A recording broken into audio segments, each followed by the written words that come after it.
Alô pessoal, aqui é o Eudes Luiz do Logística Atual e hoje a gente vai falar sobre embalagens. História das embalagens, pessoal, e suas características, tá? Pessoal, as embalagens, ela começou lá no Egito, com os egípcios, tá? E os egípcios usavam muito essas embalagens como bambu, como argila, que a argila é o barro, e esses bambus eram muito usados pelos médicos da época, tá? A argila para fazer as embalagens deles, para botar os seus produtos, e consequentemente essa coisa foi evoluindo um pouco. Então foi evoluindo também o transporte. Então eles inventaram a parte dos tonéis, o que a gente conhece como tonel, que no caso é aí que deriva a palavra tonelada, que a gente também conhece essa embalagem como barril. A partir desse tempo dos egípcios, veio os anos 1800, aí surgiu um rapaz chamado Nicolas, ele era um confeiteiro francês na época, e ele inventou essa conservação do alimento.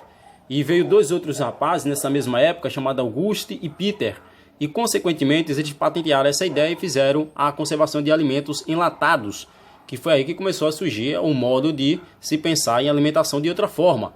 E o que a gente vê até hoje, produtos enlatados no nosso tempo. A partir desse momento veio o século XIX. No século XIX começou a ver as embalagens com rótulos, com fotografias. Tá? Não é com fotografias como as de hoje, mas existia fotografias nas embalagens. Tá? E aí foi também pensada a segurança do produto, da embalagem, segurança da embalagem, da qualidade do produto e qualidade da embalagem para armazenar, conservar esses alimentos. Foi aí também que começou a pensar em legislações referentes tanto para os alimentos como para as embalagens que conservavam esses produtos. Aí veio o século XX. O século XX usaram muito as imagens, principalmente de pôr do sol, mulheres, para chamar a atenção dos homens, e tanto para chamar a atenção dos homens como também para influenciar as mulheres, tanto as mulheres como os homens a comprarem. Então usaram muito a imagem de mulheres e pôr do sol nessa época do século XX. Aí veio a Primeira Guerra, pessoal. A Primeira Guerra o pessoal teve que fazer muitos produtos individuais, embalados individualmente, para consequentemente esses produtos serem distribuídos nessa Primeira Guerra, tá? Aí veio os anos 20, que foi após a Primeira Guerra, e foi a partir desse ano, após a guerra, que começou a se usar também o papel alumínio. O papel alumínio, para você ter uma ideia, era muito caro nessa época. Ele foi usado nessa época para embalar balas, não bala de guerra, balas comidas, tá? Confeitos, esse tipo de coisas. É um papel alumínio, só que era muito caro nessa época, tá? Então ele é bastante restrito. Aí surgiu os anos 30 e cada vez mais foi se aperfeiçoando as embalagens, tá? Porém, a mais usada ainda era a de papel. As embalagens nessa época usava uns 4 tipos de embalagem, que no caso era papel, plástico, a de alumínio, mas a mais usada era a de papel. A de plástico era caro nessa época, e a de alumínio, o papel alumínio também era muito caro nos anos 30. Então usava muito papel e o vidro para embalar as embalagens por conta do custo, que o custo dos outros dois era muito elevado. Aí, pessoal, surgiu a Segunda Guerra Mundial. Os produtos começaram a ficar restritos. Nos anos 40, a Segunda Guerra Mundial, os produtos começaram a ficar restritos, tá? Ficou escasso. Então as embalagens tiveram que reduzir essas imagens nas embalagens, a sua grafia nas embalagens, porque, por exemplo, uma tinta, para você comprar uma tinta, a tinta estava muito caro, muito restrito, e às vezes nem encontrava. Então tiveram que reduzir as fotografias, ou até mesmo diminuir bastante, ou deixar só as informações que realmente necessitasse nas embalagens por conta dessa Segunda Guerra Mundial aí, tá? Foi nos anos 40 ela. E ela também atingiu as embalagens. Aí veio os anos 50, começou a ter novo método de supermercados. Esses métodos começaram a usar a prateleira dos supermercados, começaram a fazer que os produtos já começaram a ficar mais chamativos, né? Mais coloridos, e para que o produto se vendesse sozinho, pessoal, tá? E foi a partir desse ano também que começaram a pensar em retirar quase todos os vendedores e deixar que os produtos se vendessem sozinho, que a embalagem do produto se vendesse por si própria. Ela na prateleira chamasse atenção para o consumidor comprar esses produtos. Aí veio os anos 60, foi aí que começou o início, né, na verdade, da modernização. Começaram a ter novos supermercados, começaram a ter fast food, que é um tipo de restaurante, comida rápida, né? Produtos cada vez mais industrializados, alimentos congelados. E nessa época, pessoal, foi que lançou uma coisa chamada displayer. Se vocês não sabem o que é displayer, o display nada mais é do que aquilo, por exemplo, quando você entra no supermercado, que você vê aquela estrutura de ferro colorida com o nome Havaianas e várias Havaianas colocadas nele, pronto, esse tipo de equipamento aí é chamado de displayer, tá? É algo que demonstra o produto e faz o produto se vender sozinho. Ele não precisa de um vendedor ali, ele se vende sozinho. Aí, pessoal, veio os anos 70, né? A variação de produtos nesse tempo era muito grande. Tinha um nicho, um mercado de produtos muito parecidos, E foi também nessa época aí que a Tetra Pak, não sei se vocês sabem quem é a Tetra Pak, mas a Tetra Pak é um dos fornecedores de embalagens mais grandes do mundo hoje em dia, tá? Depois pesquisem aí no Google sobre a Tetra Pak. É uma fornecedora de embalagem. E foi ela, pessoal, que inventou a embalagem de leite. E tanto de leite como para sucos. Se vocês pesquisarem aí, vocês vão notar o que eu estou falando sobre essa empresa aí, tá? Tetra Pak, o nome dela. Aí, pessoal, veio os anos 80, né? Aí começou a usar o marketing como uma poderosa ferramenta para alavancar as vendas dessas embalagens. E as embalagens, pessoal, cada vez mais em formatos diferentes, tá? Sempre chamando a atenção para os consumidores. Tinha vários tipos de formato nesses anos 90 para poder vender o produto. E o marketing principalmente sendo usado como apelo para as vendas ser alavancadas e vender os produtos das empresas, porque a disputa era muito grande, já começando aí, disputa na verdade sempre foi grande, mas anos 80 aí, com a disputa de vários produtos diferenciados. Os anos 90 começaram a pensar no meio ambiente, né? Aí começaram a fazer embalagens biodegradáveis. Se vocês não sabem o que é embalagem biodegradável, sabe aquela embalagem que eu falei para vocês no começo, que é de bambu? Pronto, aquilo é embalagem biodegradável, ela dissolve no meio ambiente e não contamina o meio ambiente. É por isso que ela é uma embalagem biodegradável. Aí nesses anos 90 eles começaram a pensar nisso para não impactar o meio ambiente. Não só isso, né? Mas também como voltar às embalagens normais para reduzir custos e também não atingir o meio ambiente, que é chamado de logística reversa. Aí o anos 2000, né, fica mais fácil. Esse anos 2000 eles pensaram muito em outro nicho de mercado e fazendo as embalagens aí para um grupo de crianças, né, para crianças, e inclusive usando embalagens com formatos de desenhos animados, de filmes, para chamar a atenção das crianças e as crianças influenciar seus pais a comprar os produtos, pessoal. E aí foi aqui que termina a evolução das embalagens e agora a gente vai entrar em si o que realmente significa as embalagens. Pessoal, os tipos de embalagens existem várias, tá? Mas existe principalmente a primária, a secundária e a terciária, que a gente vai falar bastante aqui.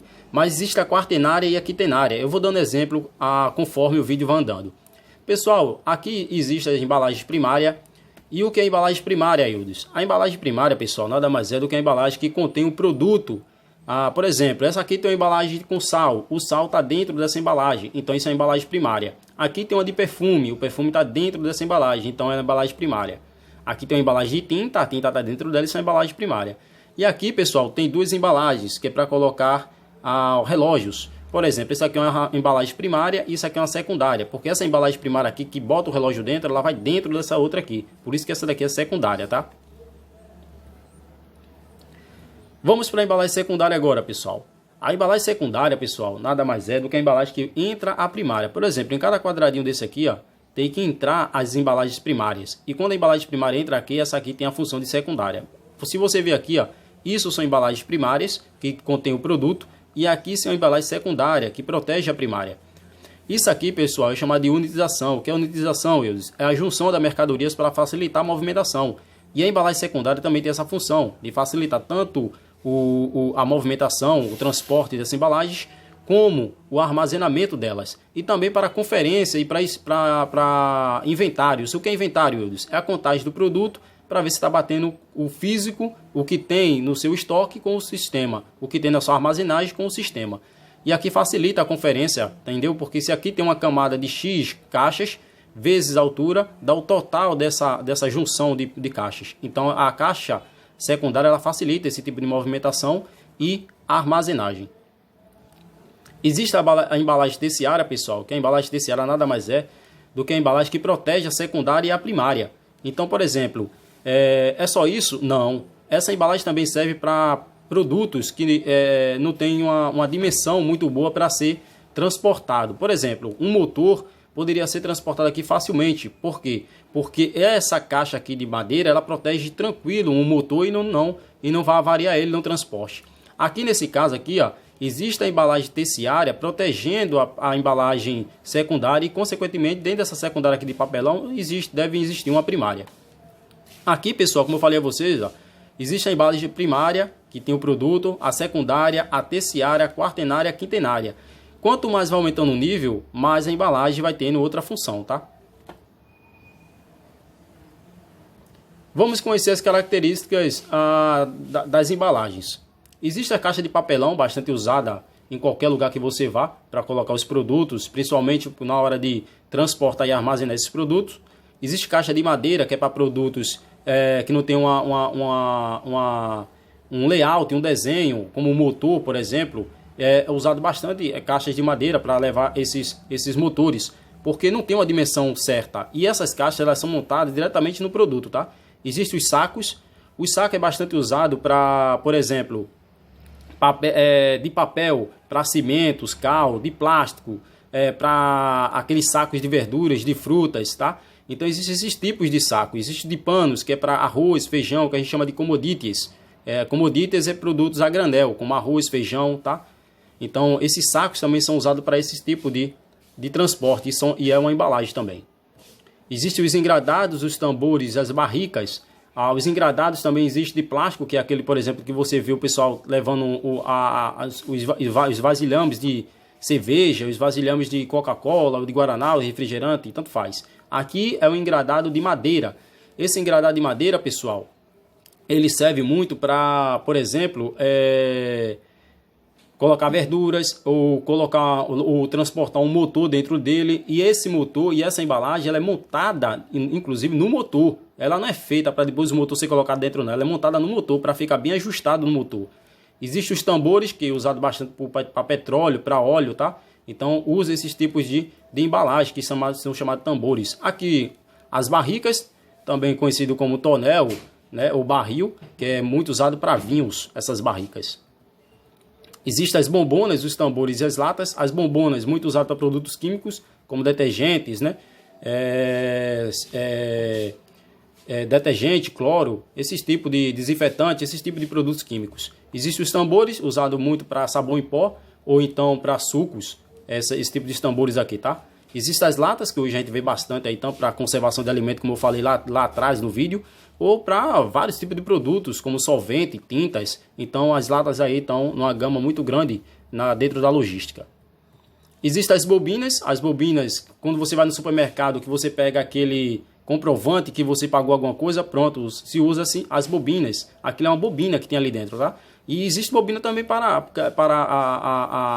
alumínio, que é umas bobinas enormes, tá? Só que as bobinas aqui são menores, né? Que é aquelas que a gente vai no mercadinho e a mulher dá pra gente um comprovante de compra. Existem os carretéis, bastante usado para mangueiras, fios, né? Sendo usado aí pelas fornecedoras de energia, principalmente. Pronto, se usa esse tipo de embalagem aqui, o carretel. O carretel é uma embalagem, tá? Existe o pallet e o container. Pronto, vocês se lembram da embalagem quaternária que eu falei, e a quintenária que eu disse que ia dizer a vocês? Pronto, o pallet aqui, pessoal, é chamado de quaternário. Por quê? Porque é ele que leva produtos aqui, terciário, secundário, primário, então ele é uma embalagem, considerada uma embalagem quaternária. E esse container aqui é chamado também de embalagem quintenária, porque essa embalagem de pallet aqui, com as outras embalagens que for em cima dele, pode ser tranquilo, armazenado aqui e levado, transportado para longas distâncias.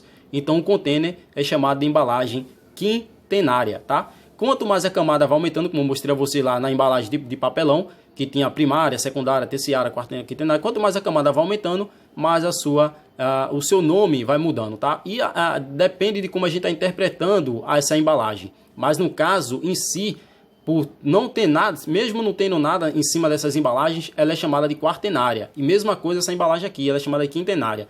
Aquela embalagem de papelão que eu mostrei a você lá atrás, mesmo ela sendo chamada de quintenária, mas se ela estiver sozinha em um canto, ela não pode ser chamada de quintenária. Só naquele modelo, porque ela está servindo de proteção como a quinta proteção, tá? Mas se ela estiver sozinha, ela é chamada de embalagem secundária, embalagem de papelão.